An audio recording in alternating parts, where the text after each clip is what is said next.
guys, I'm here with Sarah Koudouzian. Fun fact, I used to play tennis with her brother back in the juniors, and it's really cool to see and kind of meet you, and I see you're doing some amazing things with your company. Thank you. Rich Sport.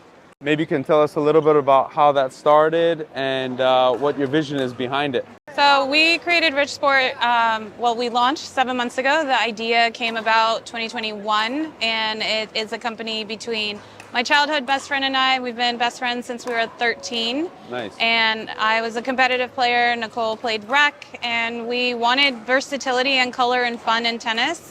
We didn't see all the things we wanted, so we created it ourselves. We launched on the Tennis Channel June 27th of 2024, and we did the Billie Jean King Cup warm-up kits with Juju Olmos and the entire team. We did the recent Danielle Collins merch drop, the Play Tennis, cash checks, and repeat. We did that. We're doing our collab here with Year of Ours, a powerhouse in the women athletic world, athletic wear company. And then we took our viral t-shirt that says "Busy watching women's tennis," and we put it on their crop top. And now we're here at Year of Ours Rich Sport booth at RacquetX. Yeah, it's super cool. Thank you. Super intriguing, and kind of how you started it. And Thank you. I really love it just because it's so vibrant. I feel like tennis is Lacking been dull for a very long time. So Yeah. I'm super excited that you're kind of bringing that aspect. I mean, look at my strings. It's Bright orange. somewhat matching. We definitely started, I think, the orange trend because it wasn't around when we launched. It's super cool. It's super cool. So Thank you. tell us a little bit about what products you're planning on coming out with, and what's your main product and main focus right now. So we do racket accessories, so all the things that are functional and fashionable for your racket, but we also developed it with the inspiration and help of a sports psychologist. So all the things you need to get your head back into the game when you're on the court by yourself. Tennis is a complete solo sport. So we have positive affirmations, mood boosting colors. So if you look at our stuff, they're supposed to make you feel good. Yeah. Play happy and have fun, and that's usually when you play your best. So those are all the things that we have. Dampeners, grip bands, over grips, colorful, fun, and we have merch. We have really cool merch. This is a shirt that went viral, but now it's on their crop top. Yeah. It's a saying that went viral, Australian Open. They gave us a lot of shout out. We just got shout out at Miami Open as well. So we have a lot of different things in the works. More things launching in June that I can't talk about yet, but definitely excited. Nice, super cool. Thank you. And I see the Danielle, she's rocking your stuff quite a bit. Yes. How did that partnership begin, and how's your relationship with her? She DM'd me.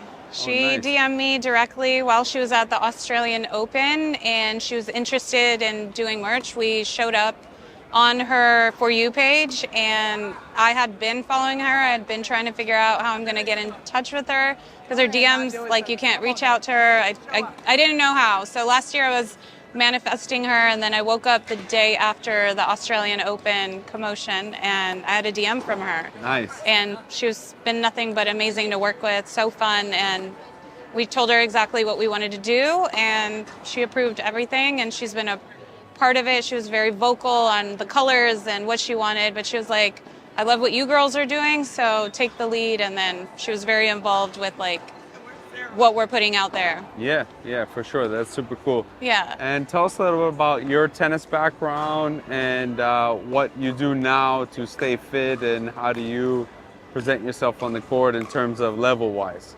So I grew up as a competitive player as well. I was training to be pro and then got injured. So when I got injured, I thought I lost everything. I threw away my racket for 10 plus years because I was absolutely devastated, and I had resentment and anger towards the sport. And I wanted to understand what happened with my injury. So I got my degree in kinesiology, and I was in strength and conditioning for a while, for 10 years actually, and then I was like, I think I want to get back into tennis, and I started playing again just for fun, and I feel like this is the best I've played. Like, I play better now than as a high-performing competitive player, and it's all because it's on my own terms, it's fun, and it's just been it's been fun to translate that into our products and have fun with it. So Yeah, super Yeah. cool, super cool. Do you So plan on competing at all anymore? Or people are you... keep asking me, and I might do it for the content purposes and just to see what it's like playing on my own terms and competing. But for me, Yeah. it's just more, I love to be out there. People challenge me all the time. I'm not competing for anything but having fun. So I'm happy to have fun on the court. If you had to give yourself a level, what would be your level right now? A level? And what would be the score of the junior version of Sarah if you had to play each other? I would be a 10 right now, for like a 10 out of 10 in comparison now to where I was at a junior, because at a junior I wasn't having fun. Yeah. And I think that translated into my matches.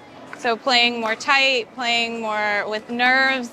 Yes, I was the top player, but it didn't matter. I don't feel the way that I do being out grinding on the court for an hour and a half now, where I'm torturing myself because it feels good. Yeah. So it's a completely different mindset, and the transition from that. I think a lot of the junior players who didn't make it pro or they burnt out, they throw away the racket forever, when this is in real life a lifetime sport. And I think when you can get back onto that mindset of it, it's just a game changer for, one, your physical activity because the workout you get from it, and two, the mental health aspect of it, of just being able to release and enjoy yourself.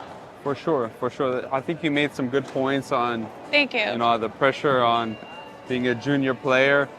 Can you just go in a little bit more detail about how much you were training as a junior, and what kind of brought that pressure onto you, you felt like?